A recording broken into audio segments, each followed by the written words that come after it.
Temos sido ensinados a adorar, a encontrarmos com o Senhor em adoração. Então eu acredito que a nossa igreja cresce em adoração. É uma igreja que louva, é uma igreja que engrandece o nome do Senhor, é uma igreja que sabe exaltar os atributos do Senhor, que sabe agradecer, que sabe o seu lugar pequenininho diante de Deus. É uma igreja que cresce em comunhão com os grupos, tem crescido no entrosamento, a gente consegue se ajudar, a gente tem crescido nos vínculos uns com os outros, mas a gente ainda está muito distante, num propósito visceral da igreja, que é olhar para fora. E o nome igreja, que é o Eclésia, os irmãos também sabem disso, quer dizer isso. Uma igreja que vai para fora, uma igreja que serve para fora. E o Leandro citou uma expressão muito importante sobre a necessidade da igreja de evangelizar, sobre o fato de nós cumprirmos o ID de Jesus, de sermos esses discípulos que levam o evangelho, que carregam o evangelho para um mundo que precisa de Deus.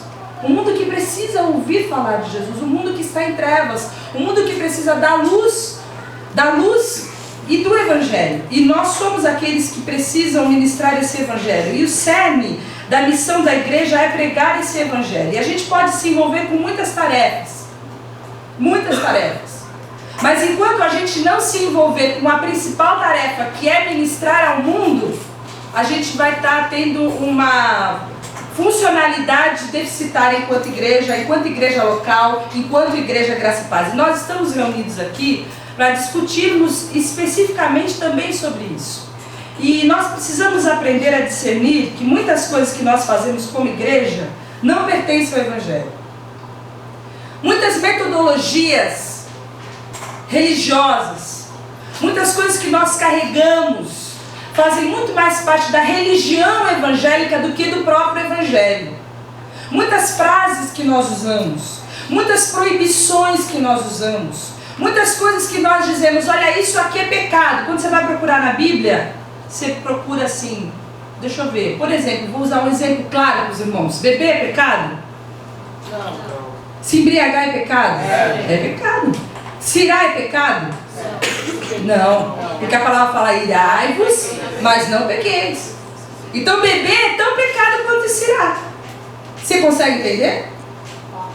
Mas tem gente que fala o seguinte, você não pode beber, que é pecado. O cara está irado, ele está te acusando que você bebe. Você entende? Está acusando, está cometendo pecado da acusação de te julgar. Então nós carregamos em nós muitos conceitos religiosos que nos distinguem do Evangelho, que nos afastam cada vez mais do Evangelho, mas também nos afastam do mundo de uma forma negativa. E essas metodologias, esses jeitos, essas preferências se transformam num grande problema e num grande empecilho quando nós precisamos nos comunicar com o mundo. A igreja criou um conjunto de preferências, um tipo de uma subcultura. Vocês conseguem entender? Um tipo de jeito de ser que não consegue ministrar uma mensagem para o mundo, que é um mundo em transformação. Parece que a igreja estagnou, enquanto o mundo, que é um mundo dinâmico, continua a progredir. E a igreja continua da mesma maneira. Então é necessário que nós que somos os chamados para fora, também a gente precisa também se contextualizar. E a gente sofre de um grande problema. Crente gosta de gueto. Crente que é crente cresce com aquela ideia, você que é crente há mais tempo, que crente que é crente só anda com crente. Crente que é crente não vai em festa de aniversário do primo no domingo à noite, porque domingo é noite, é dia de ir no culto. E se você recebe uma visita que veio, dirigiu durante 5 horas e chegou na sua casa porque estava morrendo de saudade, veio depois de 1 ano sem te ver, e chega na sua casa 15 minutos antes de começar o culto, você fala, meu amigo, desculpa, mas eu estou indo embora para o culto, você vai ter que ir embora para a casa da vizinha, porque eu tenho compromisso, porque hoje é dia de culto. E esse tipo de mecanismo de pensamento do crente, que gosta do gueto, que gosta de crente, fez com que a gente fosse odiado e que a gente se tornasse uma aberração para o mundo. De forma que os últimos a serem convidados para as festas e para os aniversários são os crentes. Hoje o mundo, ele nos vê de um jeito muito ruim. Isso não é de hoje. Lá no Monte da Transfiguração a coisa estava tão boa, tão boa, tão boa. Pedro falou assim, escuta, não dá para a gente fazer assim, umas tendas, e a gente ficar por aqui mesmo. Eles não queriam descer. Eles não queriam ir embora. E quando eles desceram, o que eles encontraram? Um demoniado, um pai gritando, olha, está aqui meu filho, a coisa, o bicho estava pegando. E se a gente pudesse, a gente também ficava só entre a gente, é muito mais legal.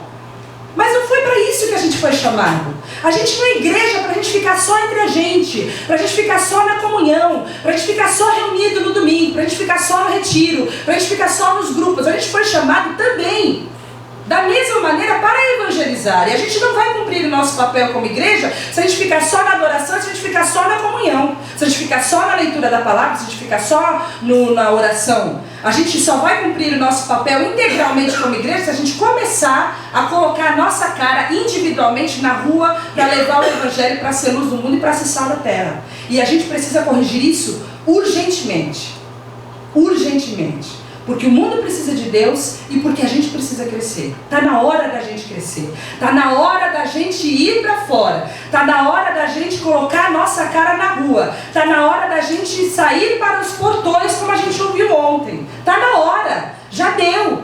O Big Brother já acabou. E a gente está lá, já acabou. Desligar as câmeras, a gente está lá ainda. A gente tem que sair. A gente precisa ir para a rua, a gente precisa falar de Jesus, a gente precisa trazer. Quantas pessoas você conhece que precisam ouvir falar do Evangelho? Poucos são os irmãos que têm feito isso, que a gente sabe, que têm ministrado, que têm pregado, que têm levado as boas novas, mas nós como um todo, nós como igreja, precisamos continuar levando o Evangelho de Jesus. E aí, a minha pergunta é sobre... Qual é o método? O que é a forma? O que é hoje essa subcultura gospel? Qual é o conteúdo inegociável? O que hoje atrapalha? O que hoje atrapalha na sua visão de ser pregado o Evangelho? Quais são os conceitos? Como que o mundo vê o cristão? Quais são as paredes e os muros que foram levantados para que o mundo não se comunique com o Evangelho? O que você acha? O que dificulta você? Qual é a maior dificuldade que você tem para falar de Jesus para alguém? A mídia. O que se mostra na mídia. Pelo menos dos meus vizinhos. A mídia. A ponto do meu vizinho falar, tu que é tesoureira da igreja, então deve ter um sacão de dinheiro na tua casa.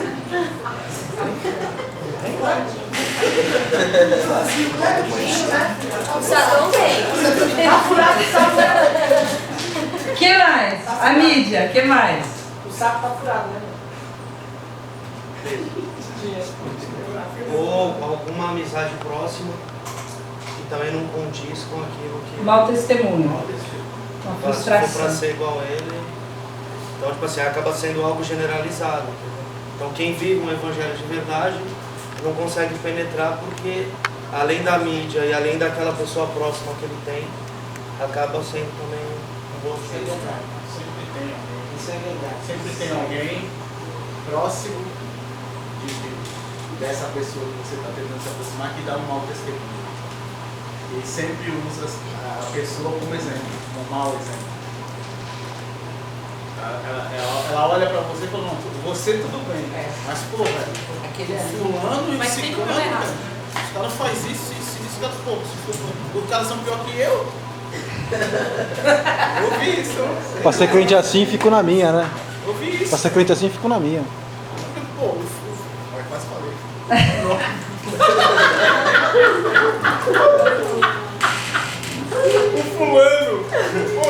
Fulano é assim, assado, meu.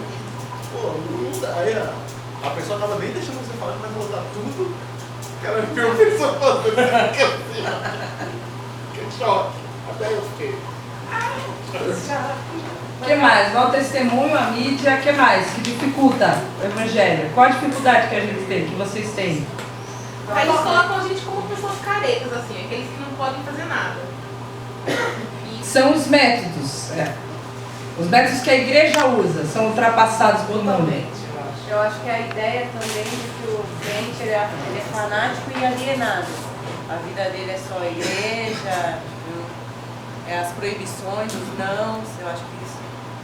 Isso que ela falou um pouco pra mim também. Eu tenho uma amiga também que há muito tempo é minha amiga, eu sempre tento uma abertura. Ah, mas domingo de manhã você foi pra igreja? Sabe que às vezes ficam comentários, mas domingo de manhã? Tipo assim, a nossa mãe vive pra igreja, trabalha tanto, domingo de manhã ela vai pra igreja. Tipo, né? Meio. Aí a pessoa não quer nem meio que ouvir. Claro, eu não vou querer domingo de manhã. Eu já vi também lá na praça ali da Prefeitura de Santos, um cara com um megafone, no meio de todo mundo, pregando o evangelho, né? Tipo assim, pra gente que entende, a gente sabe o efeito que ele quer causar. Alguns corações até são impactados por isso, mas a maioria fala, tipo assim, eu parar porque eu achei legal, porque hoje em dia tu não vê mais isso na rua. Que nem isso é coisa, né, dos crentes mais antigos, que naquela época saíam na rua mesmo, pregando. Hoje você não vê mais isso. Mas ainda tem aqueles remanescentes que ainda fazem. E as pessoas, tipo, tirando sarro mesmo, entendeu? Então, tipo assim, o cara tá até com uma boa intenção, fazendo aquilo que Deus quer que a gente faça, mas o impacto que essa informação leva para as pessoas também às vezes não é negativa, porque tipo assim, o cara é louco. Eu vou pegar esse gancho. Eu vou pegar esse gancho dele, vou falar sobre contextualização. Eu vou usar 2 exemplos bíblicos sobre 2 apóstolos. Pedro e Paulo. Se você abrir depois a sua Bíblia, eu não vou fazer isso, mas para a gente não se prolongar, porque a ideia não é essa. Pedro, quando começa a pregar para os judeus, ele prega em Atos 2. E Paulo prega no Areópago para os gregos, em Atos 17. E Pedro, quando prega para os judeus, ele prega para os caras que têm uma cosmovisão bíblica. Ele prega para os judeus que têm todo o conhecimento, tem toda uma carga do Antigo Testamento, que são monoteístas, que creem em Deus como o único Deus verdadeiro, que creem em Deus como sendo o Criador de todas as coisas, eles creem em Deus como sendo Deus onipotente, eles têm toda a carga histórica, eles creem nos profetas, eles creem no Messias, eles creem na profecia. Então quando Pedro vem, ele vem e prega uma mensagem, ele prega sobre Joel, ele fala sobre o profeta, ele traz uma ministração falando de Davi, ele fala sobre a ressurreição, e ele conclui dizendo: e esse Jesus, Deus o fez Senhor e Cristo, Quírios e Messias. E eles entendiam muito bem esse conceito. E quando ele prega para os judeus, ele fala na linguagem dos judeus, ele fala uma linguagem dentro dessa cosmovisão religiosa, se é que a gente pode dizer assim, com toda a carga de um conhecimento que eles tinham. Ele fala na linguagem deles, e eles entendem. E inúmeros se convertem, creem. Agora, quando Paulo vai lá, ele está lá em Atenas, ele chega num lugar completamente diferente, onde tudo é relativizado, onde eles são politeístas, eles acham um desperdício crer num Deus só, tanto Deus por aí. Ele começa a ficar indignado quando ele vê um monte de altar por todos os lados. E aí o que acontece é que ele vê que existe uma questão no coração daquelas pessoas. E aquelas pessoas começam a perguntar o que é que Paulo está anunciando. E ao invés dele trazer um discurso, como trouxe Pedro lá no templo para os judeus, ele no Areópago, que significa muito mais a nossa sociedade pós-moderna, ele traz um diálogo.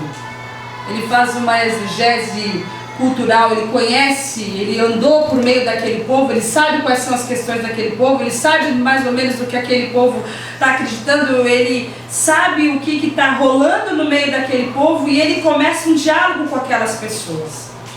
E ele sabe quais são as questões daquelas pessoas. E aí ele pega um gancho e ele fala o seguinte: sabe esse altar aí que vocês levantaram para esse Deus desconhecido? Eu vou falar quem é esse Deus desconhecido. E ele começa então a trazer o Evangelho. E ele usa esse gancho que talvez um religioso, vamos dizer assim, um Pedro, já ia chutar o altar, ia falar: esse altar aí, desse Deus, desse monte de altar, vamos chutar, porque só tem um Deus só. E ele usa com toda a sabedoria. E às vezes o que acontece com a gente é que a gente pega a nossa linguagem de Pedro com o megafone e quer falar no aerópago com palavras religiosas para quem não tem nenhum tipo de conhecimento bíblico. Vai falar de propiciação, vai falar de redenção, vai falar de cruz, vai falar de sangue, vai falar de Abraão, vai falar de um monte de conceito que o mundo não entende, o mundo não compreende. O mundo precisa saber do amor, o mundo precisa saber de Jesus, o mundo precisa saber do amor de Jesus. A mensagem que o mundo precisa saber é que tem salvação, é que tem esperança, é que tem Jesus. Não que o conflito, a grande questão, qual é a grande questão que eles precisam, qual é a grande pergunta que a sociedade tem hoje. É isso que a gente precisa saber, qual é a questão que está se levantando no meio da sociedade, qual é a questão que se levanta no meio das jovens, qual é a questão que se levanta no meio dos nossos adultos, dos mais velhos, qual é o que surge no coração, o que aflige o coração dos casais modernos, o que é que aflige a nossa sociedade, para que a gente possa responder com Jesus. Essa é a forma mais sábia, é aí que entra a sabedoria. Porque se a gente sair por aí chutando altar, se a gente sair por aí com megafone, a gente não vai ter isso na nossa pregação. A gente vai ter que ter sabedoria para pregar para judeu no templo, mas também vai ter que ter muita sabedoria para falar com um pessoal de Atenas no aerópago. Porque senão, se a gente não souber contextualizar, a gente não vai ter nenhum êxito na nossa pregação. E nas palavras de Tim Keller, contextualização é encarnar o Evangelho para uma cultura. É o processo através do qual nós apresentamos o Evangelho para as pessoas com uma visão do mundo bem particular, de forma que os nossos ouvintes possam entender. Não é dar às pessoas o que elas querem, mas sim dar as respostas de Deus, as quais elas podem não querer, para as perguntas que elas estão fazendo, de uma forma que elas possam entender. Quais são as perguntas que as pessoas estão fazendo? Quais são as perguntas? O que você acha que quais são as perguntas que hoje gritam no meio da nossa sociedade, que a gente precisa responder? Quais são as questões mais relevantes hoje no meio da nossa sociedade? Como, é para perguntar? É. Como, por exemplo, um amigo, como um homossexual ia ser tratado dentro da comunidade? É uma pergunta que foi feita para mim. Se eu for lá na sua igreja, como é que vai ser? Porque, por outras experiências que ele já teve. Qual mais? Que questão mais que vocês acham que você teve? Que afasta, tem afastado as pessoas do Evangelho? Com tanta tragédia no mundo, então Deus é mau? Dízimo. Os mais velhos são sempre essas questões catastróficas, onde está Deus quando os montes caem, quando os tsunamis acontecem, quando isso, quando aquilo outro. E hoje também, que tipo de ação a igreja tem na sociedade? Porque a maneira como a gente fala de amor, o GST, quando a gente fala assim, falar de amor, mas fazer que é bom, é uma outra questão, entendeu? Por causa justamente dessa coisa ilícita que a mídia tem colocado, dessa forma onde o Evangelho tem sido aviltado pela posição de muitos, que é mostrada pela mídia, a visão que... Qual é a sua visão? Como é que você funciona nesse... Você está dando ou você está tirando? É a questão do dízimo e outras mais, relacionadas ao dinheiro também. E os mais jovens, abaixo dos 18 anos?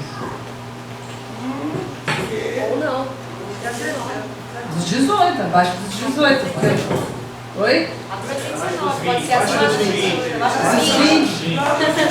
dos 20. Não, abaixo não vai. Abaixo das 20, vai. Não, é sério, quais são as questões que vocês acham que dificultam? Falta de interesse? Falta de crença. Oi? Crença. Crença. Falta de fé. Não crê em nada. Não amadurece a fé. Talvez a criação. Já não estão sendo criados para crer como éramos antes, né? Uma cultura anterior onde eram levados. Mas é que o mundo leva a mudança. O mundo leva eles a não acreditar. Tem muitas coisas lá fora que compensa mais do que dentro da igreja. Tipo balada, beber no meio dos amigos, interagir entre eles ali. Sabe? Não falar nada com nada. Então para eles é mais importante. Ontem foi falado em hipocrisia. A pessoa que se considera crente lá fora, ela não age como tal. E nem eu mesmo, sabe, eu venho de São Paulo, então 95% das pessoas que eu convivo não são. Eu falo que eu tive domingo na Graça e Paz, falo bem de vocês, que foi um lugar que eu gostei. As pessoas ficam com medo que eu me torne chato. Ele era assim. Então se eu comento com um amigo, nossa, ontem eu fui na Igreja Graça e Paz, um lugar tão bom, são poucos que se preocupam. Não, me conta mais, me fala mais. Mas é aquele que fala, mas para. E agora você vai querer tirar a gente daqui também? Quer me converter? Ele era assim. Quando eu conheci ele odiava crente, odiava, falava que o crente era tudo chato, tudo isso que o mundo acha, ele passou a acreditar através que eu levei ele para a igreja. Eu sempre acreditei em Jesus, mas sempre não achava certas atitudes das pessoas perante a sociedade. Na minha casa tudo é certo, mas na sua tudo é errado. E é chato? E eram chatas as pessoas? Pode ser honesto, né? As pessoas que você convivia ou era só um preconceito? Mais o preconceito. Vamos dar um exemplo de uma história. Eu sempre tive amigos que sempre brincaram, beberam, se divertiram. E uma colega nossa casou com um crente. Convidou nós para o casamento. Todo mundo, mas não vai ter bebida.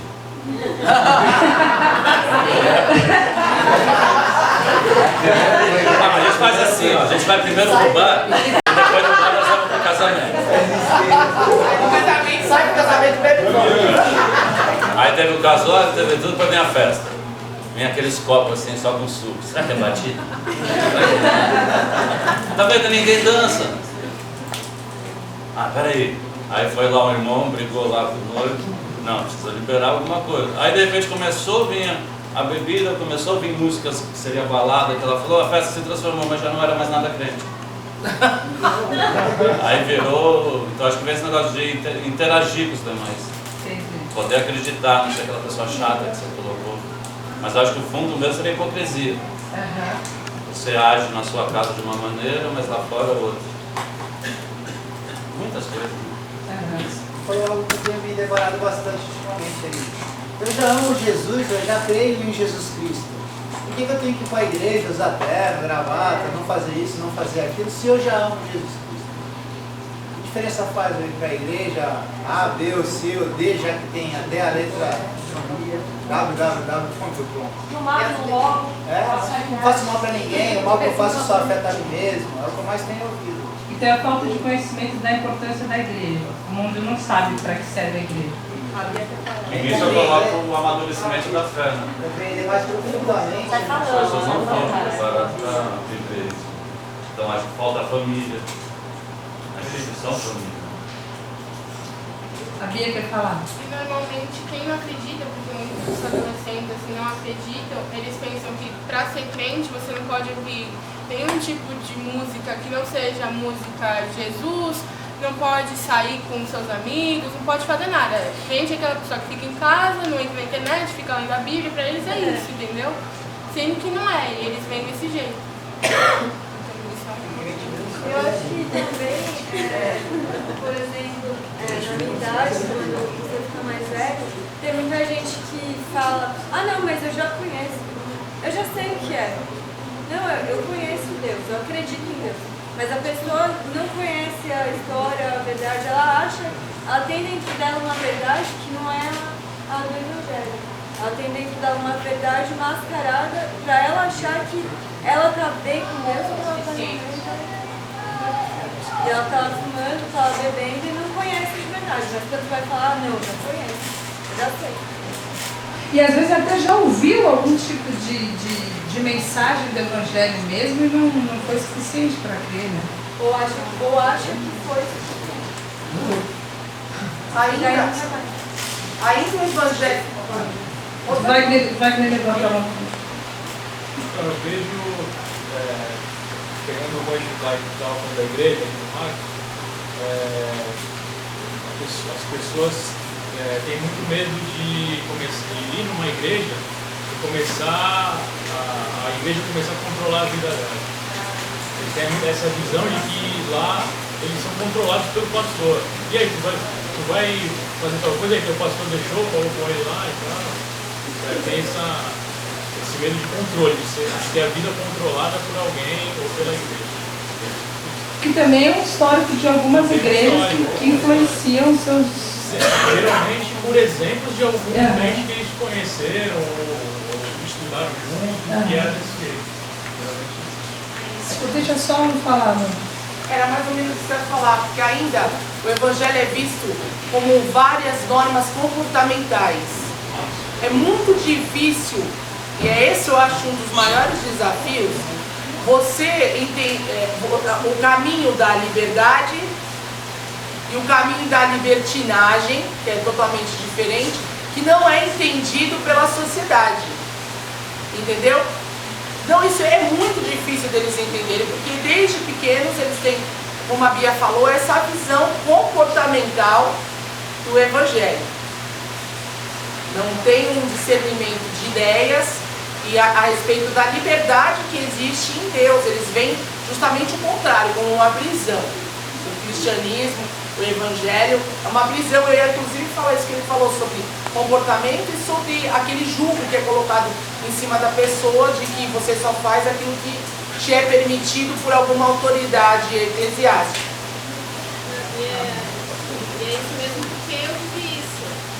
Quando eu conheci o Rafa, ele ia pra igreja e falava não, porque não pode isso, não pode aquilo, porque quando eu tinha a idade, não digo dela Olivia, assim, acho que um pouquinho mais velha do que ela, eu era vizinha de uma moça que era crente e tinha duas irmãs que moravam lá, que tinha mais ou menos a mesma idade que eu, então eu ia na igreja. Então quando eu chegava lá, eu ia, mas aí ela falava, quando chegar em casa não pode usar short, não pode cortar cabelo, não pode usar maquiagem, não pode cantar, não pode fazer nada.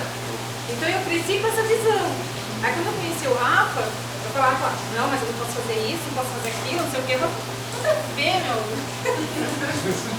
Não, mas as medalhinhas que eu tenho, eu falava, meu, vai do jeito que você tá. Ele nunca implicou com isso, com aquilo. E com o tempo eu fui conhecendo, vendo, e vendo que é uma coisa totalmente diferente, mas é de pequenininho, assim, você vem e você fica com aquele trauma. Era complicado. É a falta de conhecimento nossa também de ensinar. A gente pode crer, mas não tem o conhecimento suficiente, se entrega o suficiente. Eu me sinto mal, né? Quando alguém me pergunta, por que se sentiu bem? Eu não sei explicar. Ou seja, falta de preparo, falta de conhecimento, entendeu? E muitos que se julgam estar preparados não estão. Então acho que também se falta um pouco de humildade, né? De falar que não era, sabe? Nem na virada do ano, nós levamos um amigo dele, que totalmente não tem conhecimento nenhum. Ele falou que nós levamos lá na igreja. E ele falou que foi a melhor coisa do ano que aconteceu na vida dele. Ele saiu de lá falando isso. E ele passou por muitas dificuldades, gosta de beber, gosta de estar com os amigos. E ele falou que foi a melhor coisa que aconteceu. Então, vendo isso assim, já esse impacto da realidade mesmo, a pessoa acredita mais e passa a conhecer melhor, passa a querer aprender mais e querer seguir, né? Então tem que ser uma pessoa que tem um conhecimento para mostrar para aquelas pessoas leigas, né? Isso é importante, levar para a igreja. Vamos lá, vamos conhecer, não é verdade? Quando a gente não tem conhecimento, é o pós-id, né? É o id pregar, e depois tem o discipular. O ensinando a guardar, né? Então, só que era como levar isso na rua, eu coloquei isso, acho que é a nossa falta de conhecimento. Que eu posso trazer para cá. Então, mas como é que eu vou levar? Foi o que o Silas falou ontem. Você vive, daí as pessoas veem que você... E aí, se você precisar, você fala. Mas o fato de você estar bem, de você estar melhor, de você estar diferente, das pessoas verem que você está se sentindo melhor, de que a sua vida está sendo transformada, que você tem mais paz, que você está encontrando o caminho, que você encontrou Jesus, que a sua vida está sendo mudada, que você está sendo cada dia um pouco melhor, diferente, que você quer ser melhor ainda, eles querem ser aquilo em você. Eles querem encontrar esse caminho também. E aí é que você vai começar a falar, então eu vou te mostrar o caminho. É esse diálogo. Quando surge a questão, que é o que o Paulo fez, quando surge a questão no coração da pessoa, que é o que aconteceu com seus amigos. Poxa, esse negócio é muito legal. É nesse momento que você fala, então isso aí é que é Jesus o que faz. Quando surge a questão no meio da sociedade, quando você gera através da sua vida um certo questionamento, e o Dudu, onde ele está, e é aí que eu quero chegar. Porque o cristão gosta de gueto, o que acontece? Nós temos uma incrível dificuldade, eu sei vocês, nós nos relacionamos muito, a maioria dos nossos relacionamentos são com cristãos. Quem é que vai ter maior possibilidade? Quem tem relacionamento com não cristãos. Vai ter muito mais possibilidades. Então, por exemplo, o Dudu, a gente estava comentando na casa dele, ele é uma pessoa que tem inúmeras possibilidades, porque ele vive com outras pessoas que não são cristãs e ele passa o tempo inteiro pregando para a vida dele, porque ele é uma carta aberta. A vida dele é uma carta aberta, a família dele é uma carta aberta, os filhos dele são uma carta aberta, a vida dele é. Então, quanto mais relacionamentos nós tivermos com outras pessoas que não são os cristãos, que não são do nosso nível, do nosso relacionamento, mais possibilidades nós vamos ter de ministrar para os de fora. O que nós precisamos ter precisamos cultivar relacionamento com as pessoas que não são de fora. É estranho porque a igreja religiosa costuma berrar, você precisa largar os seus amigos e só se relacionar com as pessoas da igreja. Entendeu? Não é isso? Não se aceite, você não pode ir nas festas, você tem que ir para a igreja. A gente tem que falar, por favor, vá nas festas. Quando chamar você, você vai, você sente com os seus amigos, você bata papo com as suas amigas, ouça o problema que elas têm, seja amiga, dê o número do seu telefone, gaste tempo, invista tempo nas pessoas. Porque a partir desse relacionamento que você vai ter com as pessoas é que você vai poder ser luz. Como é que você vai se tornar uma pessoa confiável? Porque ninguém vai crer no que você fala, não vai ter validade nenhuma o que você fala, se você não for uma pessoa confiável. Não adianta nada, você vai ser só mais um conceito. Quem eu não conheço chega para mim e fala, é isso, isso, isso. Eu falo, legal, super legal. Não te conhece, você vem falar, não muda nada para mim. Agora uma pessoa que eu prezo, não precisa ir longe. Vem um sujeito que eu não conheço falar, não vai por aí. Eu falo, legal. Agora, se a minha mãe falar, não vai por aí. Tua mãe falar, não vai por aí. Tu fala isso. Tu vai pensar 10 mil vezes se tu vai. Se não vai, no final tu não vai. Tu vai acabar arrumando outro caminho para tu ir. Por quê? Porque tem o lance é perigoso. Você confia no que a pessoa está te falando. Então a gente precisa se tornar confiável. A gente precisa ter vínculo. E a gente só vai ter um evangelho eficaz no mundo quando a gente tiver relacionamento com as pessoas. A gente precisa, do lado de fora dos portões, ter vínculo com as pessoas. Vínculo, amizade, amor, gastar mais tempo, ouvir o que as pessoas têm para dizer, ouvir os questionamentos que as pessoas têm para dizer. Por isso que eu pergunto, quais são os questionamentos abaixo dos 20 anos? O que é que eles pensam? Por que é que eles não querem? O que é que impede? Ó, eu tenho uma amiga que eu levei uma vez na igreja e ela chegou lá falando, nossa, nossa igreja tem música, eles tocam bateria, tocam guitarra. Nossa, que legal, acho que super legal. Eu fiquei tipo, e aí a gente, aquela do pianinho, e aquela música meio que ópera, aquela do pouquinho, eu acho que eles têm um pouco dessa visão. Tudo é muito chato, só vai ser velho, você vai chegar lá, vão te proibir de fazer tudo, você não vai poder mais fazer nada, eu vejo muito isso. É o preconceito ainda. Eu acredito, muita gente que não tem muitos anos ainda e fala, não acredito não. Não acredito, não desiste. Você fala, meu, tem 15 anos, tem 16 anos, não acredito em Deus. Vou pesquisar para falar muito. É mais essa visão mesmo de religião, porque jovem quer sair, quer ir preparado, quer fazer isso, quer fazer aquilo. E na visão da igreja, assim que eles têm a visão, não pode, porque não pode. Vai acabar a vida? É, acabou. Então acho que é mais por isso que ninguém quer ouvir, você vai falar e a Lá vem pessoa com já- Jesus e Isso é eu- muito novo, né? Quando a gente tá mais velho, essa frase é clássica. Mas às vezes nem mais velho. Nem mais velho. No caso lá. Não, obrigada. No caso lá do meu trabalho, assim, sou eu da igreja e tem mais uma. Tem mais duas que não acreditam. É aquela coisa, eu sei que a pessoa não gosta de ouvir, ela vai rejeitar o que eu vou falar, eu não vou ficar forçando. Agora, eu sei que a outra pessoa tá lá, tá insistindo, não para nunca, aí a pessoa fica aquela cara tipo, ai, que menina chata, ai, que isso. Então, eu sei que se eu for me impor, eu vou virar uma pessoa chata no meio daquilo, e é só aquilo todo dia, aquilo. Pra mim vai ser uma situação chata de eu chegar lá e as pessoas olharem pra minha cara e falar, pô, ela chegou, será que ela já vai começar a falar daquilo de novo? Fora que tu tá no teu trabalho. Não, exatamente. No trabalho tu vai trabalhar. E é uma coisa assim, é que lá no trabalho a gente tem a liberdade de poder falar. A gente fica muito tempo sem fazer nada. Então a gente acaba conversando sobre várias coisas.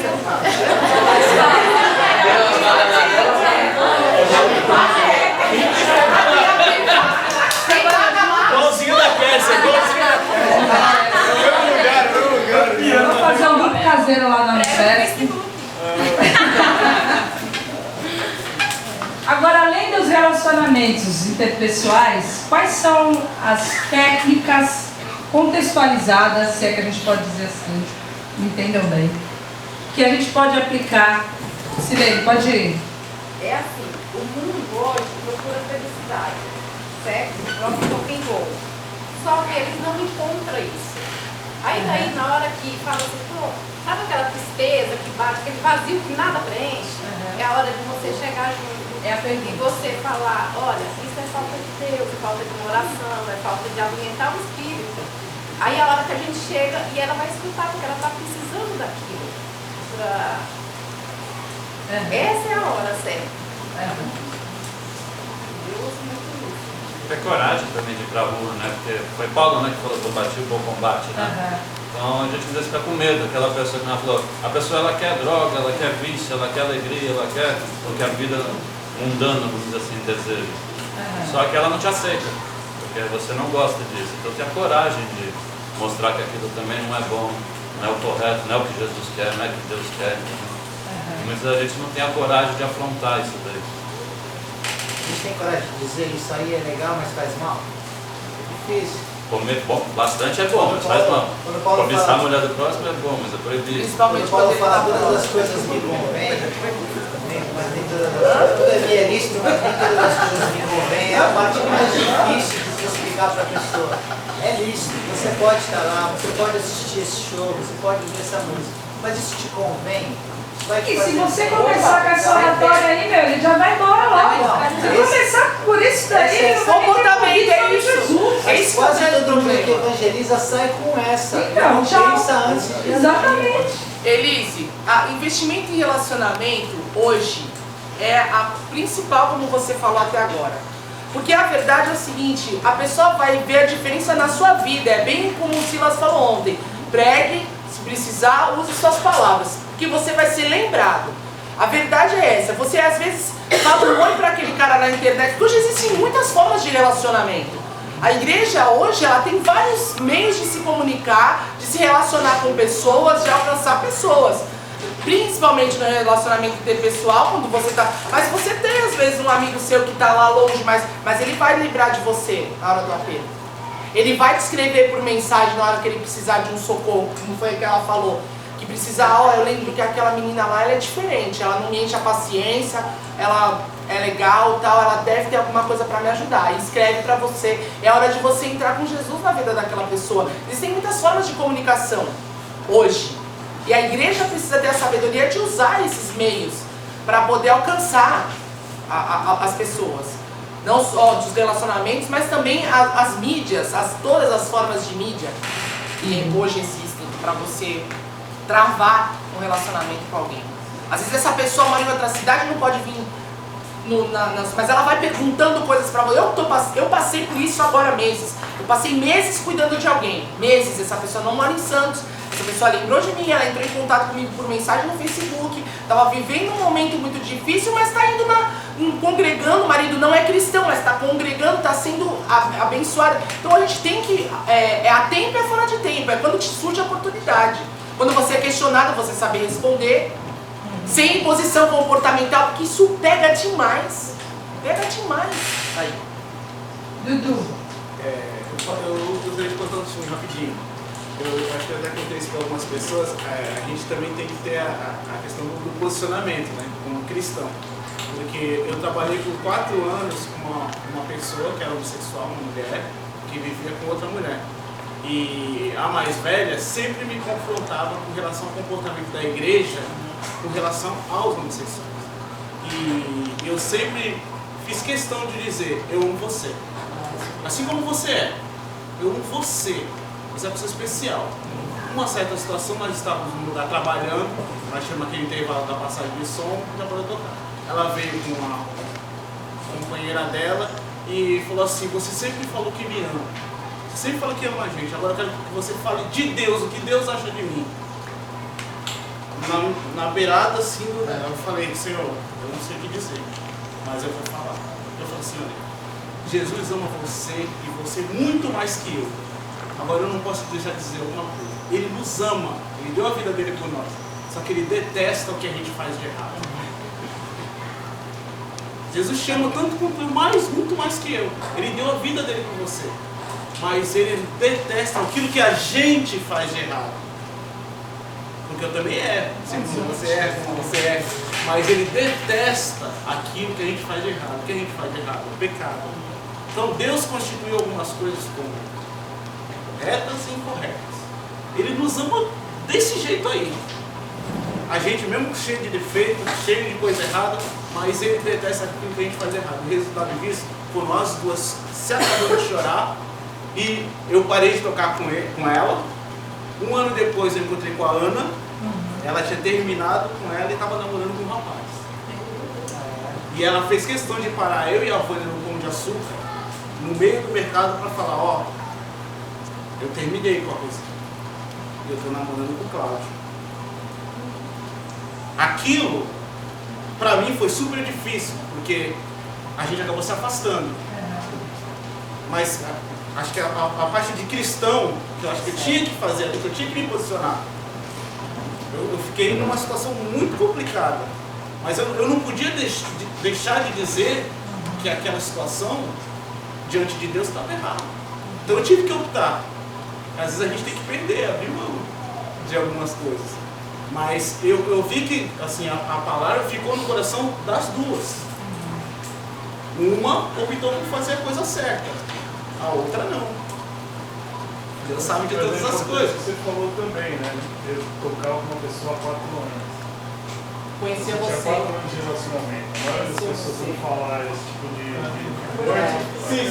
Não. Era uma questão de confiança. Por 4 anos dizendo que te ama. Exatamente. Confiança. Elas tinham muita confiança em mim. Eu aconselhamento de problema financeiro, de situação, porque as pessoas veem a sua família. Elas nunca entraram na minha casa, mas eu na minha porta. Conheci minha esposa, conheci meus filhos. Eu fui com os meus filhos na casa delas. Eu sempre deixei claro a minha posição, mas eu não deixava de entrar na casa delas, de ir lá, de dar um oi, de levar meus filhos para conhecer, aconselhar as crianças, explicava de uma forma que a criança não precisa também, né, expor as crianças, entendeu? Mas eu não deixava de conviver com elas por causa da opção delas, e sim deixar clara a minha posição com amor, até porque eu amo todas as duas até hoje. E eu gosto porque são pessoas íntegras, pessoas decentes, pessoas corretas, que, por causa do pecado, tiveram a opção errada na vida. Mas a gente não pode deixar de amar essas pessoas. Exatamente. Então a situação era essa, uma coisa que talvez mais alguém possa passar por isso. Por isso eu achei bacana até comentar isso nesse momento. Mas vai ter um momento, que nem você falou, tem que tomar cuidado, porque eu estou falando de um relacionamento de 4 anos que a gente tinha confiança uns dos outros. Tanto que elas falaram, pô, fala de Jesus aí pra gente. Eu contava história como eu contava para os meus filhos, que é o que eu sei fazer, o que eu gosto de fazer. E elas sempre pediam para contar mais. Então a gente consegue pregar o evangelho dando exemplos simples, quando sempre partindo delas para mim. Nunca cheguei para elas e, é isso, aquilo, não. Eu sempre estava na minha e sempre elas que então quando a gente tem esse tipo de convivência, não tem jeito, as pessoas vão querer ouvir, vão querer saber do evangelho, vão querer saber por que você, de repente, você age desse jeito, porque você acaba sempre sendo diferente, essa é a realidade, mas não diferente marciano, porque eu não deixava de ir na lanchonete comer com elas. Depois, quando acabava o show, a gente saía e ia comer todo mundo junto. A gente conversava sobre coisas de trabalho, coisas de cotidiano, comportamento de família, e tudo isso. A gente tem que ser a gente mesmo, assim como você é em casa, como você é com os seus familiares. E a oportunidade vem, E aí a gente deixa a Espírito Santo fazer. Esse é o grande problema. Eu acho que a igreja, o grande erro da igreja é achar que ela tem o papel do Espírito Santo. Nosso papel é só pregar, de convencer, de transformar a pessoa é do Espírito Santo, de Deus, ele é interessado nisso. Quando a gente inverte isso, eu acho que é o que causa grande barreira entre o mundo e a igreja. Porque a gente quer convencer a pessoa a ser transformada antes mesmo de falar o que é a boa nova, que é o evangelho, que é o que transforma, que é o que salva. E aí a gente achando que tem o papel do Espírito Santo acaba afastando as pessoas, porque você precisa se conformar a um certo comportamento para depois então participar. Isso é um grande erro. É um erro assim, muito grande mesmo. Até porque o evangelho vem, né? Vem como você está. Bem cansado, bem oprimido. Vem como você está. Acho que a partir do momento que a gente aprendeu isso, acho que a gente tem que colocar em prática. Não adianta chegar uma pessoa que tem um costume dela lá, da vida inteira, não teve a infância, por exemplo, que eu tive. No evangelho, eu chegar para fora e falar, não, que você tem que mudar a roupa. Não precisa ir longe. A gente era de uma igreja que não acreditava em segundo casamento, que a pessoa amava Jesus, se encantou com Jesus, eu creio, então tá. Então a pessoa tinha 4 filhos no segundo casamento, você vai desfazer o seu casamento, você vai se separar do seu marido, você vai alugar uma casa para você, porque para você vir você tem que se desfazer do seu segundo casamento. Mas como assim? Então como? Então a igreja impõe barreiras, entre aspas, né? Igreja entre aspas, a religião evangélica impõe métodos malucos dentro de suas... cada um tem uma crença, né? São várias hoje igrejas que acreditam em... são vários tipos de que você impõe muitos empecilhos para a pessoa que crê em Jesus, que ama Jesus, que quer decidir por Jesus, que quer saber mais de Jesus, mas aí ela fica impossibilitada. Eu tenho um tio que falava, quando eu parar de fumar, então, quando eu parar de fumar, eu vou para a igreja. Agora explica para mim, onde é que está escrito que você tem que mudar, vai cair um raio na sua cabeça e você vai largar de tudo, toda a sua vida que você viveu desde a sua infância, e vai dar um shazam. De um dia pro outro. Agora, ainda tem o se Deus fizer isso por mim, eu vou para a igreja. Não, sendo que a gente tem que, lembra, eu venho com isso. E tem verdade absoluta também, que muda, que o Marcos estava falando aqui. Paulo falou que a gente tinha que, vocês tem que saber, e o fato de a gente não saber a razão da nossa fé, muitas vezes acaba, quando existe a possibilidade, a oportunidade, sendo uma maneira. Porque aí a hora que pintou, depois que você já desenvolveu um relacionamento e você tem a possibilidade de falar, você não sabe. Por isso que ontem a gente falou sobre exercitar a confissão da nossa fé.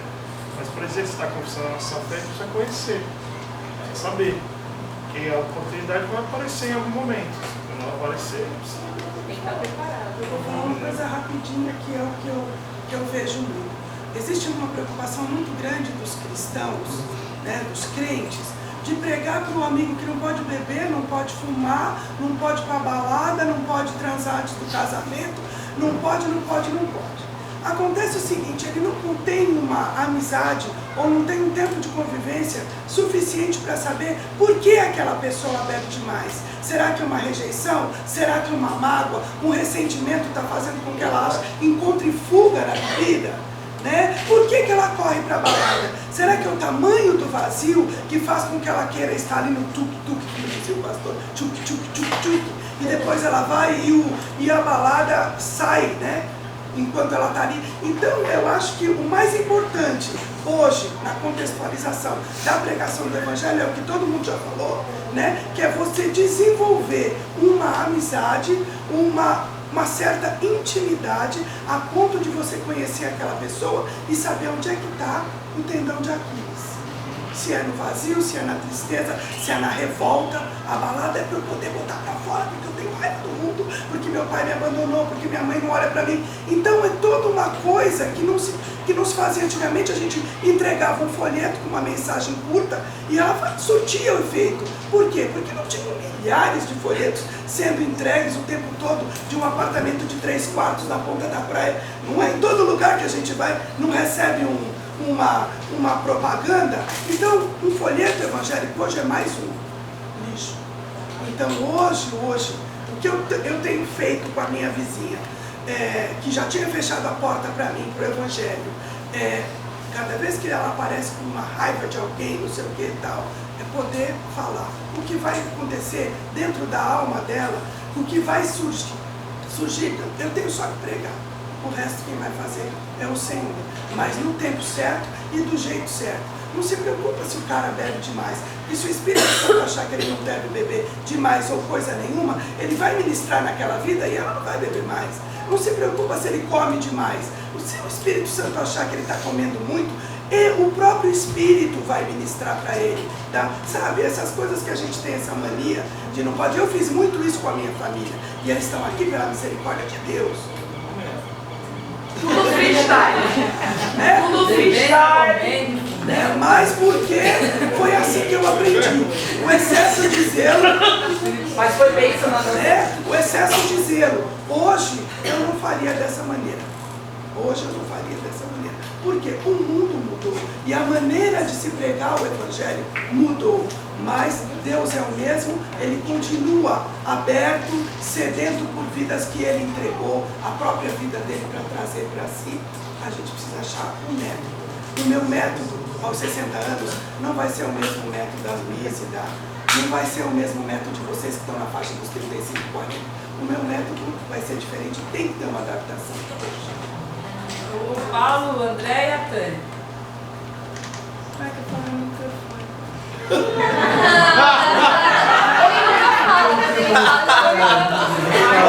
Ele vai se filmar.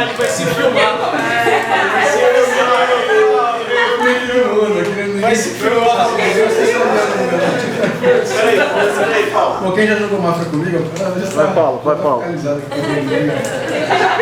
jogou Mafra comigo sabe que eu me pego nas ideias, né? Eu tenho que escrever, senão não. Vou fazer recapitulando aqui, que muita coisa foi falada, eu dei uma viajada, botei no tempo.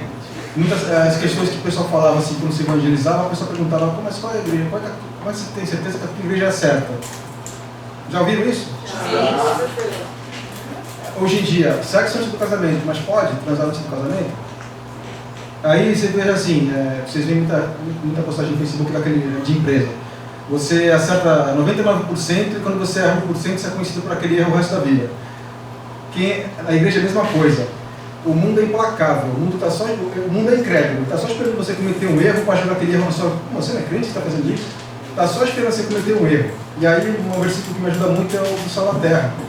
Depois que perde o sabor, não adianta. Depois que você comete um erro com a pessoa do mundo que você está evangelizando, a pessoa vai sempre olhar para você e lembrar aquele erro que você fez. Aí não adianta você falar de Jesus depois. Então eu acho que uma barreira que impede de você falar é a incredulidade. Quando a pessoa não crê, você fica pensando, pô, vou falar, a pessoa não vai crer, ela vai tirar sarro. Acho que é por isso que as pessoas, os crentes gostam de ficar juntos, porque ninguém vai tirar sarro de ninguém pelo que crê. Né? E quando você vai numa festa do mundo, os caras, pô, o crente, não sei o que, fica só todo mundo te medindo, fica todo mundo vendo te estudando o seu comportamento. Eu acho que é por isso que a pessoa que é crente evita esse tipo de coisa. para não ser confrontado, ninguém vem tirar um sarrinho, né? Você pega um copo de cerveja, pastor, que pastor não pode saber, né? Entendeu? E aí, aquele negócio, você bebe com amigos, né? Mas beber, é complicado. Você não pode estar com um inimigo junto, porque vai tirar uma onda. Então, assim, ao longo da vida eu já acertei muito, errei bastante. Desculpa, não acertei não, errei. Eu escrevi aqui. Você fala de Jesus, a pessoa às vezes não quer saber. Passa alguns anos, você descobre que a pessoa se converteu, e você fica, como é que esse cara se converteu, né? Qual foi a técnica usada?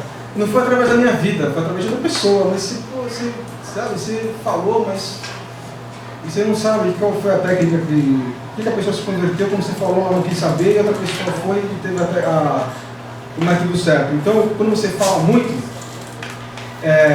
fica que nem aquele vendedor de pirâmide, sabe? Aqueles caras de emo e polishop, sabe de você para ganhar dinheiro? Se você fala do negócio para a pessoa não quer saber, você pode riscar aquela pessoa do seu negócio, que ela não vai entrar no seu negócio. Você fala de Jesus para a pessoa não quer saber, ela nunca vai pisar na sua igreja, ela não quer saber. Você queimou já aquela pessoa, então você risca, passa com o próximo nome. É mais ou menos a mesma coisa. Então, assim, você vai falar, você tem que viver em vez de falar. Tem uma denominação que é muito liberal para conseguir ganhar adepto. Então a pessoa pode ter tatuagem, pode ir de regata, chinelo, é tudo liberal. Depois que a pessoa passa a fazer parte do grupo, é cheio de proibição. Aí a pessoa parece que ela cai numa armadilha. E ela está envolvida há tanto tempo que ela não consegue, ela é convencida que aquilo tudo foi só uma técnica para poder ganhar os do mundo, né? E aí ela acabou entrando. Eu acho que hoje a pergunta que as pessoas podem fazer assim, por que eu preciso de Jesus? Para que eu preciso de seu Jesus? Porque nós vivemos um país que foi colonizado por católicos, né? E temos muitos espíritas também. Então eles acreditam que as boas obras os salvam. Eles não precisam de Jesus porque eles são bonzinhos. Né? Vai se arrepender do quê? Eu não mato, eu não fumo, não bebo. Eu não preciso de Jesus. Quando ficar velho, aí a gente conversa, porque aí você pode ir para o inferno, né? Então ela pode ser que ela precise de Jesus. Então eu acho que o grande problema é isso aí, da incredulidade. Você fica falando, vou jogar pérolas aos poucos, eu perdi meu tempo com essa pessoa que não vai querer saber, e aí você vai ficando malaco. Né? E ao mesmo tempo, o novo convertido, como o Marcos falou, a pessoa fala sem ter base bíblica e fala um monte de besteira. Né, que acaba queimando o filme também de Jesus, né? Não dá nem tempo daquilo gerar vida na vida dela. Eu acho que é isso, gente. Obrigado pela atenção.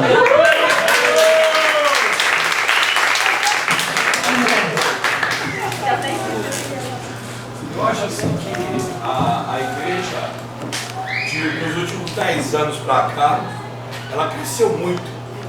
Ela cresceu de uma forma totalmente deformada, né? Eu acho que todo mundo, as pessoas hoje, no mundo, como nós, né, elas querem dinheiro. Acho que a principal coisa, querem ter uma vida boa. E a igreja, ela proporcionou isso, uma teologia da prosperidade. Então, vem pra cá que você vai ter uma vida melhor, você vai ter a sua casa, o seu carro. Isso eu acho que uma das coisas que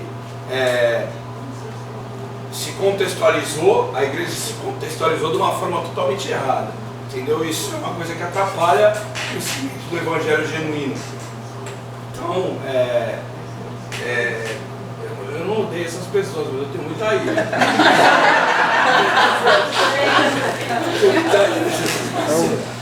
Que levam o nome, põem o nome de Jesus, como vocês falaram ontem aqui, põe o nome de Jesus na lama. Jesus não tinha nem onde reclinar a cabeça e os caras querem dinheiro, querem tentação. Tentação. Mas é isso mesmo. É uma das coisas que... É a chance da pessoa ter a casa própria, né? Entendeu? Porque assim, a pessoa falou muito da coisa do crente careta, dos métodos que são usados. Eu acho que a próxima geração, os filhos da Andressa, da Calinha, da Bia, dos adolescentes aqui, eles não vão saber que o crente era tão careta assim. Porque o crente, de uma certa forma, ele não usa mais saia comprida, a maioria. Entendeu? É diferente. A igreja histórica hoje, ela caiu muito. Então eu acho que vai ser pior. Tudo é daqui para pior, eu acho. Entendeu? Eles vão ficar mais longe de Deus. E a igreja tem que estar preparada para isso, para como é que a gente vai fazer, entendeu? Isso que você está falando é muito sério. Eu vejo assim, como eu já tenho conversado com algumas pessoas, elas têm o medo de ter compromisso com a igreja. Também. Sabe? Ela vai lá e ela diz, olha, eu vou na igreja, eu quero Jesus, mas eu tenho que fazer alguma coisa na igreja? Eu não posso. Ou eu não quero. Eu só quero ir lá. Então, você vejo onde na congregação que eu vou, e várias pessoas. Então, às vezes ela aceita Jesus, mas ela tem medo, como o Paulo falou. Vinde a mim, né? Os cansados eu convido, eu vos aliviarei. Vai de tatuagem, vai de tudo. Chega lá, ela vê outra coisa. Aí já começa a dizer, irmão, você tem que apagar isso aqui, ou você já não pode mais fazer isso. Ela pega o medo. Várias pessoas já falaram isso pra mim. Não, eu vou, mas eu não quero compromisso. Eu só vou quando eu puder. Entendeu? Então é o medo também do compromisso com a igreja. Porque às vezes a igreja está lotada de gente, tem 100 pessoas ali, 30 tem compromisso com a igreja. Trabalha na igreja, faz algo para a igreja. E muitos deles têm esse medo de ter um compromisso com a igreja. Mas não querem. A vida das pessoas mudou muito, a vida das mulheres mudou muito, as mulheres trabalham, as mulheres têm mais compromisso, uma vida mais sobrecarregada. Eles querem fazer, eles têm medo de pegar as coisas. Muitas pessoas falaram para mim, eu vou, eu quero. Alguém ia falar? A gente tem problema, isso que o André falou, complementando isso, a gente tem um problema muito sério com essa questão, que é seríssima que ele falou, porque também existe uma mídia gospel. Essa mídia gospel está queimando o nosso filme, que a gente estava falando aqui, com as postagens, entendeu? Com esses artistas gospel, com essa coisa de que Deus, ele é o meu empregadinho. E as pessoas às vezes se achegam, ele está aí para me servir. E se não acontece o que eu estou pedindo, porque é o que o Evangelho da Prosperidade fez, eu fico frustrado com Deus e eu não quero mais saber de Deus. Então isso também tem acontecido e a gente está com um filme super queimado nesse ponto, por causa dessa mídia gospel, por causa desse pessoal que está atrás da grana mesmo, por causa das postagens que eles fazem, que meio que a gente... Eu não sei, eu fico pensando, precisava se levantar alguém que postasse a verdade, sabe? Contra. A gente é quase que um passarinho no bico falando a verdade. Com uma aguinha assim, o cara tá falando a Deus, tá aí pra te servir. Você tem mais é que viver bem mesmo, você tem mais a não sei o que mesmo, você tem que ser conhecido mesmo, você tem que nos... E é super complicado lidar com isso, porque tem gente que acredita nisso e gente que nos crucifica por conta disso também. Pra gente... Pode falar, Lai. Eu acho que todo mundo falou alguma coisa, eu posso falar da incredulidade, desinteresse das pessoas, mas acho que tudo isso, eu acho que é 10%. 90% é a gente desfazer o que a própria igreja, a imagem que a própria igreja fez de errado. Isso aí. 90% é que a gente, de dificuldade que a gente tem, é justamente desfazer o que a própria igreja fez de errado. Desfazer a cagada. Desfazer. São muitos anos, séculos anos. Vocês acham que talvez a porcentagem São séculos, mano. Vocês acham que falta também da gente ir?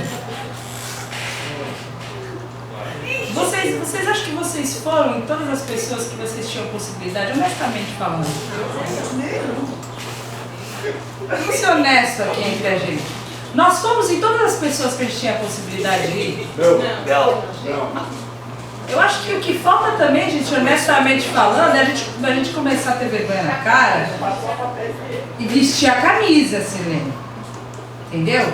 Porque a gente pode ter incredulidade de 10%, a gente não sabe quanto por cento das pessoas que a gente tem na nossa lista A gente não sabe quanto por cento das pessoas que são as que estão com o filme queimado e as que ainda não conhecem.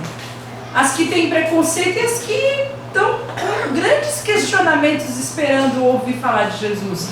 Eu acho que o que falta na real é a gente realmente saber que a gente tem uma função, que a gente foi colocado por Deus como igreja, que Ele plantou em nós o seu Espírito, que o Espírito dele clama por ministrar ao mundo o Evangelho, que o Espírito Santo está no mundo para convencer o mundo do pecado, que o mundo está precisando ser convencido do arrependimento, que o mundo precisa de Deus, que o mundo precisa do Evangelho, que o Evangelho é a única coisa que pode transformar o mundo, nada mais. Não tem político que vai transformar o mundo, não tem justiça social que vai transformar o mundo, não tem economia nenhuma que vai transformar o mundo, não tem nada que vai transformar o mundo, só o Evangelho pode transformar o mundo. Só a palavra de Deus pode transformar o mundo, e a palavra de Deus só vai chegar ao mundo através da igreja, e a palavra de Deus só vai chegar aos nossos amigos através da gente. Tem amigo nosso que só conhece a gente de cristão, gente, que se a gente não falar, eles nunca vão conhecer Jesus. Só, o que o Guilherme falou é verdade. Eu tenho uma amiga, minha amiga pessoal, que desde que eu comecei a ir, eu falo com ela, tudo assim, ela vem, e ela começou a namorar com testemunha. Testemunha de Jeová.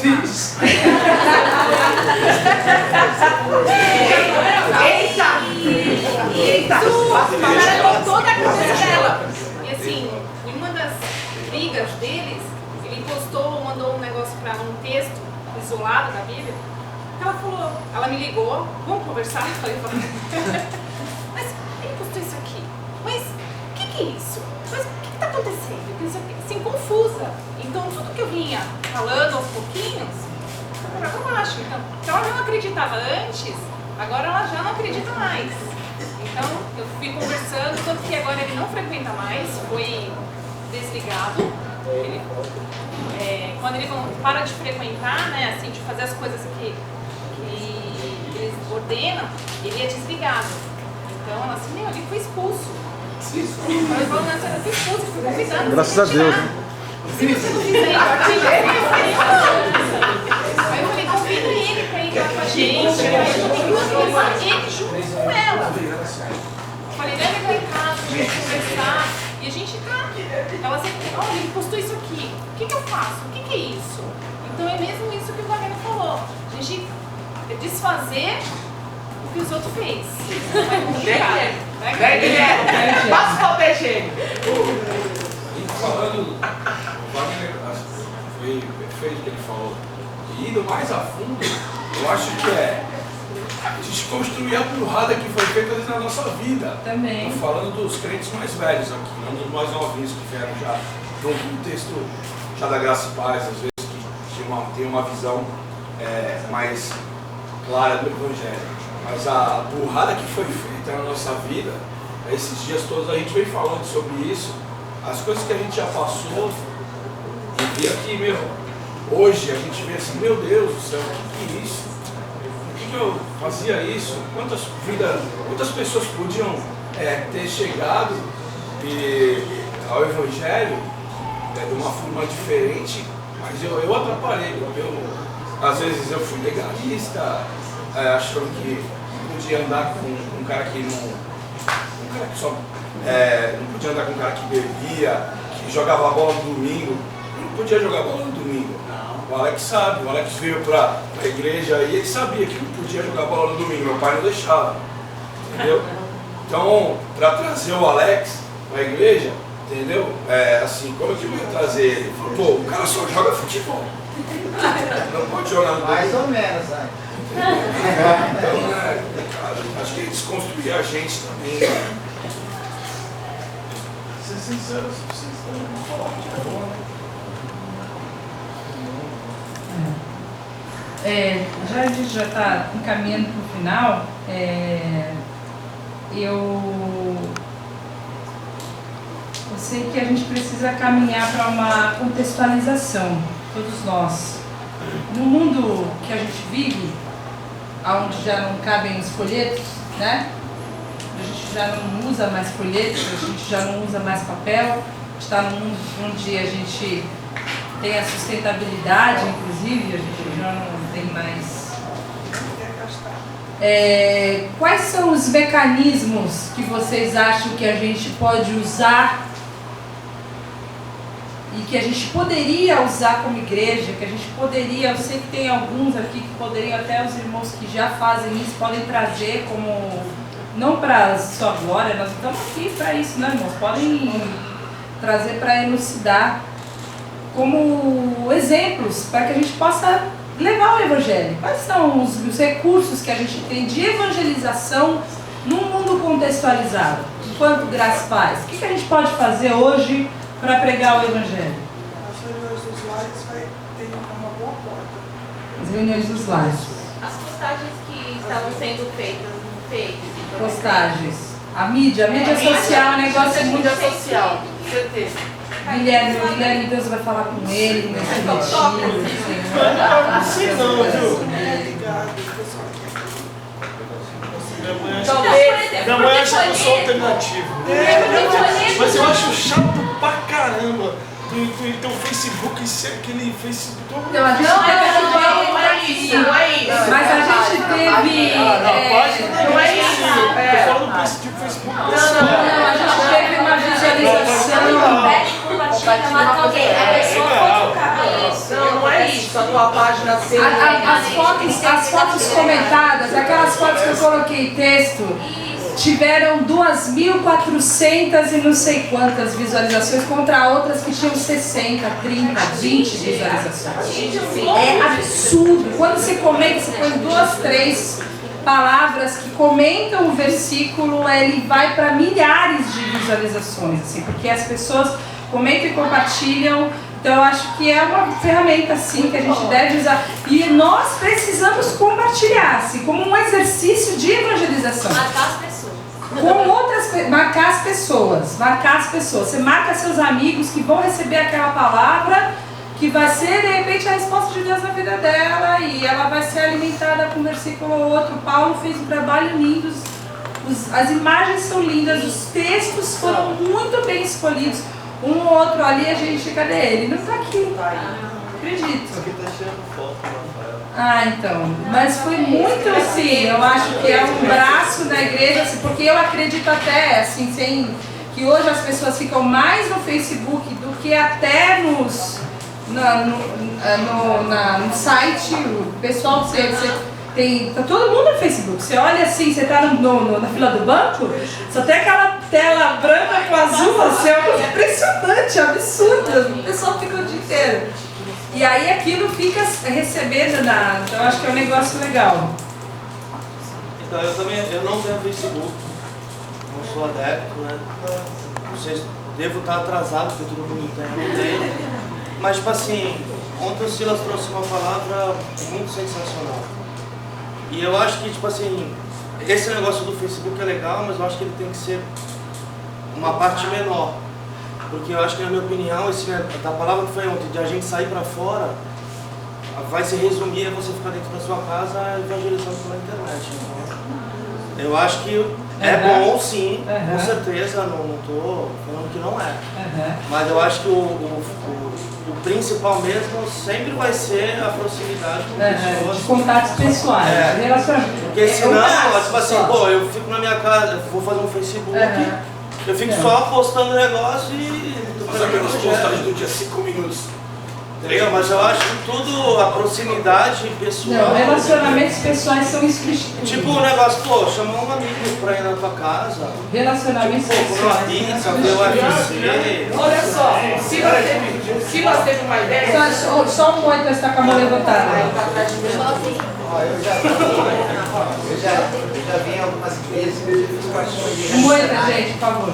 Fiz parte de uma igreja missionária por um curto período de tempo, na verdade, mas funcionava muito bem, ao menos um culto público, fora das paredes da igreja. Porque muitas pessoas não querem entrar na igreja, querem passar da porta da igreja para dentro. Quando a igreja é fora, ainda que de longe a pessoa assiste o culto, porque ela quer ouvir Jesus. Todos têm necessidade de ouvir Jesus, a verdade é essa. Quem está na igreja e quem não está quer ouvir Jesus em qualquer lugar.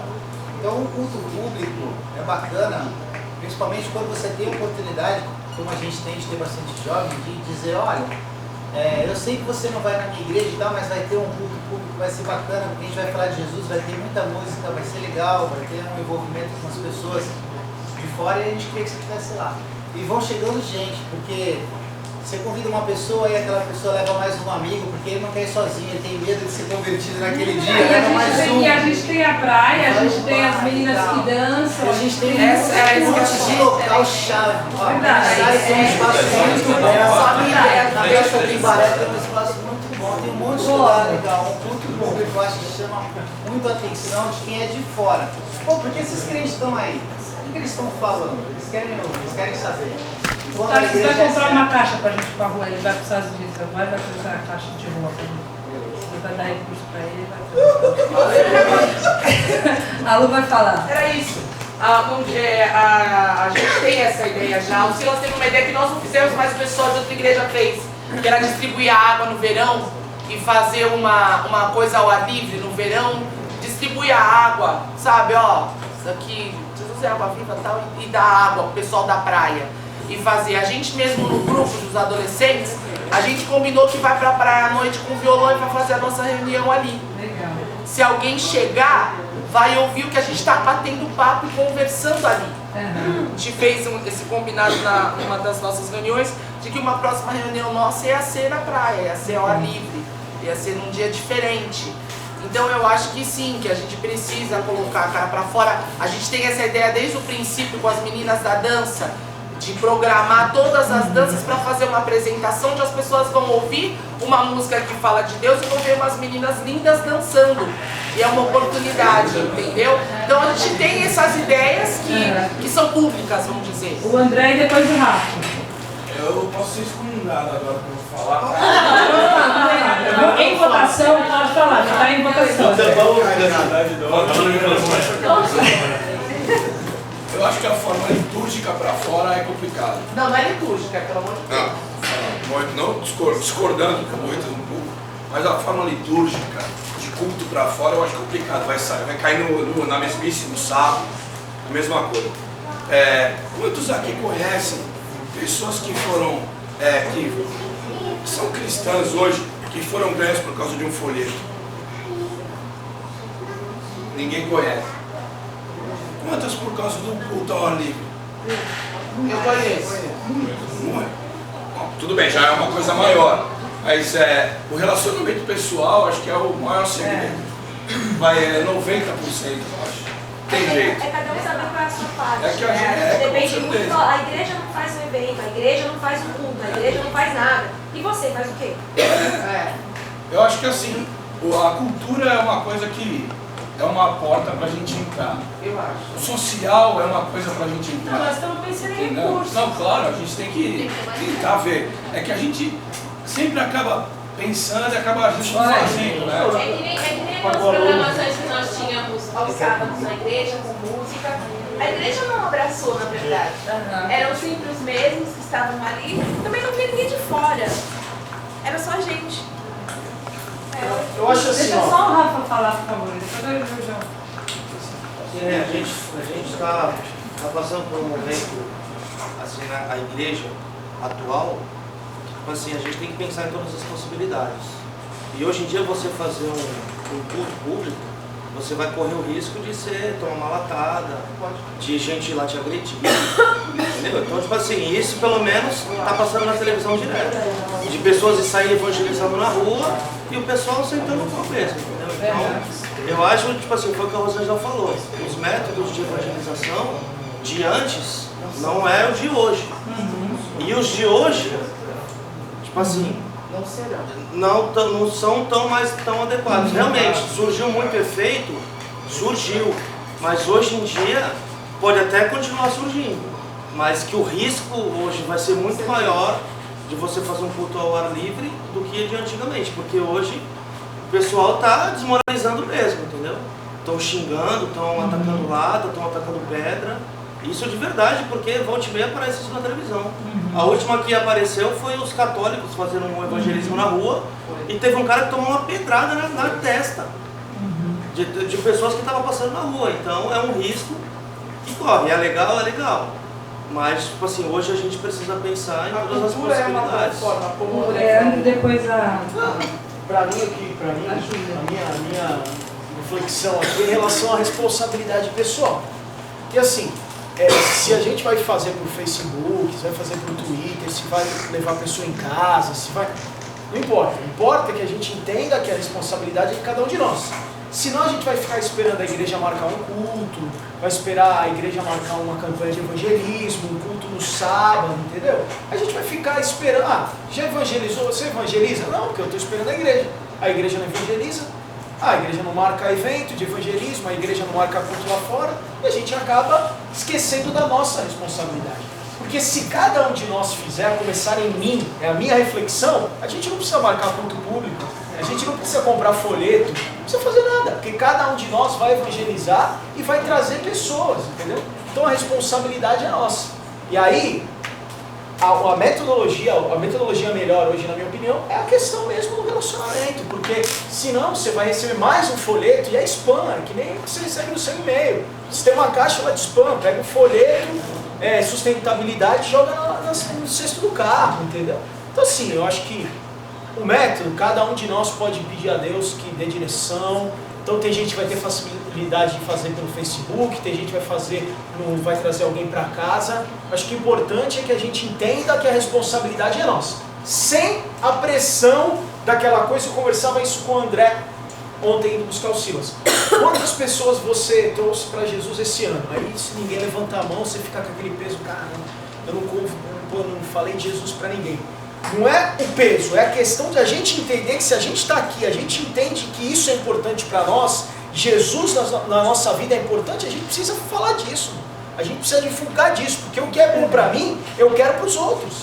Então é essa responsabilidade pessoal que a gente precisa ter. E se a gente tiver essa responsabilidade pessoal, cada um com o seu método, a gente vai ver aqui, ano que vem, mais 60 Até pessoas. Até porque ele também tem aquela coisa, um planta, outro rega, outro colhe. Sem convencer, o Silas falou, quem convence o Espírito Santo é Deus, é Paulo e Deus. Às vezes você está falando achando que não está sentindo nada, a pessoa vai lembrar de que você falou para ela daqui a um tempo. Julinha. Então, acho que também, às vezes, não precisa nem ter um evento da igreja, não precisa ter nada.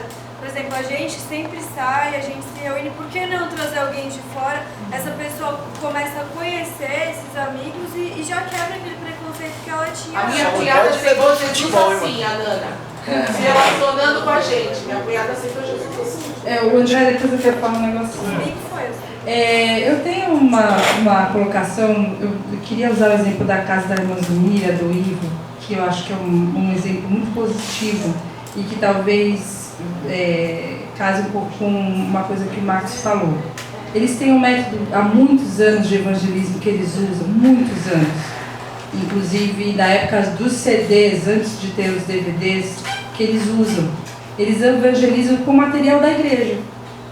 Assim, no início de todas as coisas, o Ivo, mesmo ainda sem ter muito conhecimento que hoje ele tem, de sobra para falar de Jesus, ele seleciona, ele ouve CDs, por exemplo, ele tem selecionado agora, o que ele está fazendo agora é sobre família. Então ele seleciona material, foi Deus que falou no coração dele, ele seleciona um certo material de família, ele ouve CDs, ele separa na mente dele e Deus fala com ele sobre amigos que ele separa, e aí ele ouve aquele CDs, esse eu vou entregar para esse amigo, esse material eu vou entregar para esse amigo, e ele entrega esse material para esses amigos. É a forma que ele tem de evangelizar. Então, às vezes, a pessoa não vai ter 40 minutos para te ouvir, mas ele ouve o CD, e ele não dá, né, Ivo? Ele empresta, não é isso? Depois a pessoa, porque se der a pessoa não ouve, não é isso? Mas se emprestar a pessoa, ela é isso? Aí depois a pessoa devolve. Então é uma forma de evangelização muito eficaz, porque a pessoa recebe a palavra. Pode falar, Silvia. Uma coisa muito interessante, uma pessoa me emprestou um livro e falou que era muito bom o livro. Sim. Eu tinha que ler porque eu tinha que devolver para ela. Sim. Então eu tive que ler o livro para tentar explicar o que tinha no livro. Sim. Então isso é importante. É muito importante, é isso que ele faz, é isso que ele faz. Aí depois ele fala, pode ficar, pra você. Mas eu quero. A irmã Zumir. Essas pregações Estão em Campinas as pregações. Eles espalham isso. A família dela já faz isso há muitos anos. Eles espalham. Então eu acho que é um método assim. É uma coisa simples que é uma forma eficaz, né? Porque de uma certa maneira. O livro é fruto disso, né? O livro é fruto do século. A minha conversão começou com um CD. Antigamente era CD que ficava na casa de Mira. Ela adquiria e toda semana eu ia lá, pegava um, dois e escutava. E eu escutava no carro, ia sempre trocando. E hoje em dia eu faço isso. Isso é contextualização. Hoje em dia eu faço isso. Agora, uma coisa que a gente tem que tomar muito cuidado, a gente não só ter o cuidado de levar isso para fora, mas em primeiro lugar para dentro de casa, para a família. Quantas pessoas da nossa família que não é convertida? Então, a gente não se preocupar em não só ir para fora, mas também se preocupar com as pessoas da nossa família, no geral, que não é convertida. E eu tenho feito esse CD também, cópia desse DVD hoje, entregue para pessoas da família. Né? Todos aqueles que a gente está conversando com uma pessoa, vê que ela tem uma deficiência em uma determinada coisa, eu copio aquele DVD e entrego para ela. Falo, peço para ela ver. Isso tenho feito também com colegas de serviço, que é o lugar onde que a gente pode estar atuando. Né? E a gente fala sobre ir para fora, a gente vê também como exemplo os testemunhos de Jeová. A gente vê a gente sabe que não é certo o que eles pregam, mas a atitude é certa. Aquilo que a gente deveria estar fazendo também. Mas eu acho importante eu acho importante a gente estar pregando principalmente para os dentro de casa. Para as pessoas da família. Amém. Vocês ouviram isso? Ele falou principalmente para os de dentro de casa. Se você tem alguém na sua família que não é cristão, comece dentro de casa. É porque a gente acaba se preocupando com os de fora e os de casa ficam de pé. Estão fora do portão, né? Estão fora do Se você começa a trazer para dentro do portão, de dentro da sua casa, né? Queria colocar só um depoimento. Senti nosso coração também, porque no meu próprio local de trabalho teve uma tarde que estava sendo colocado o assunto, e eu sem preparação para respondê-lo, o que eu fiz? Peguei um dos CDs, coloquei, em vez de trabalhar, o pessoal ficou assistindo no computador o teu ensinamento. Como eu não estava preparado, eu peguei e coloquei o teu ensinamento. O que acontece? Hoje tem gente que pede, você não pode colocar um para nós? Aconteceu naturalmente, não foi imposto, não foi colocado nada, veio do coração.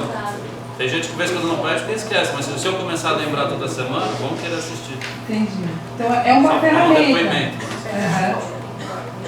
Mas esse não é que eu dou, a pessoa está lá e assistem. Você já ouviu? Eu preciso dele. Você já ouviu? Então, você já ouviu aquele? Eu esqueci, mas eu vou ver amanhã, eu te entrego. Aí amanhã você vai lá, olha. Você já ouviu? A pessoa vai ficar de saco cheio, vai ouvir para poder te entregar. Eu gostei daquela palestra. Ela vai ouvir para te falar o que tinha naquilo ali, né? Ela vai ficar sem graça de não ver, né? Muito. Não saber. Eu acho que compartilhar o material que a gente tem. Às vezes uma pessoa tem 3, 4 tipos de Bíblia diferentes, uma Bíblia de estudo, uma Bíblia de aplicação pessoal, uma Bíblia da mulher, uma Bíblia do cristão. E às vezes um outro colega só tem uma Bíblia simples, às vezes é mais antiga, não tem um estudo junto para acompanhar a leitura. E a gente tem dificuldade de encontrar um livro na Bíblia, porque não tem um índice mais na Bíblia e não está acostumado a manusear. Então compartilhar o material que tem, dividir. Né? Eu já fiquei várias vezes sem Bíblia, porque chegava para alguém para falar de Jesus e falava, pô, mas isso aí, onde está isso aí na Bíblia? Aí a minha Bíblia, eu sempre gosto de usar de estudo pentecostal porque ela tem bastante índice atrás. Aí eu falo, pô, mas a minha Bíblia não tem isso aí, então me dá a sua. Pegava uma pessoa, dava a minha. Eu fiquei sem Bíblia várias vezes. Hoje eu tenho várias, então eu gosto de dividir material. Tem livro, tem o CD. Então assim, é legal montar uns clubes, assim, vamos emprestar os livros que a gente tem, vamos emprestar os CDs que a gente tem, vamos trocar de Bíblia. A Bíblia é santa, mas ela é para dividir também, não é só nossa, não é santa só para nós. Dividir esse material aí, Aninha. É um ponto que é meio fora do contexto aqui, mas eu acho que nós temos um defeito na igreja, que é de pessoas que vieram, os poucos que vieram, muitas vezes vão embora e a gente não vai atrás daqueles poucos que que apareceram. Eu acho que a gente tem que fazer um trabalho também de resgatar essas pessoas. Eu encontrei essa semana a Marilene, que veio no retiro com a gente há 2 anos atrás, frequentou, e ela foi atrás dela. Aí eu falei, poxa, você sumiu, quando você vai aparecer? Ah, eu vou lá. Ana, eu trabalho com ela, eu vejo ela todos os dias, e todos os dias eu falo pra ela ir pra igreja. Mas tem tem gente que não quer, entendeu? A gente tem que saber identificar quem não quer outras coisas. Eu penso em algumas pessoas assim que sumiram. Puxa vida, Adriana. Mas tem deficiência nesse aspecto de você dar aquela atenção para aquela pessoa e tornar a igreja um lugar agradável para ela querer voltar. O que falta para ela querer permanecer ali? Mas tem alguma coisa errada. Às vezes falta tem casos e casos, né? Sabe a Lorena que tem A Lorena? Então, eu converso com ela, só que ela me falou, então, eu queria isso, só que eu não quero deixar tudo que eu tenho. Não, mas você não precisa achar, não, mas eu não me sinto bem indo na igreja e fumando. Então eu não quero ir na igreja, eu quero fumar. A pessoa não quer. Vamos orar, irmãos, porque a gente está com fome, né? A gente pode continuar essa conversa mais tarde. Pode falar, André. Vamos, sabe que eu estou pagando algumas coisas que André, vem orar aqui, então. Só pode André, posição de André. Amém. Vamos lá, pessoal.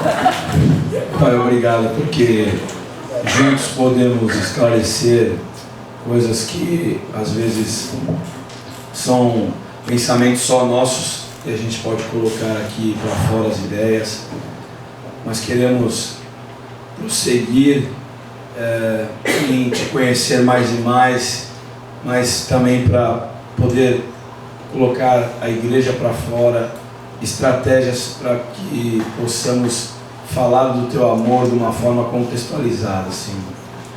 Nos abençoa, Pai, nos dá sabedoria de como fazer isso, Senhor. Nos ajuda a falar do teu amor da melhor forma possível, Pai. Em nome de Jesus, nos abençoa. Abençoa esse almoço também que está sobre a mesa. Em nome de Jesus, amém.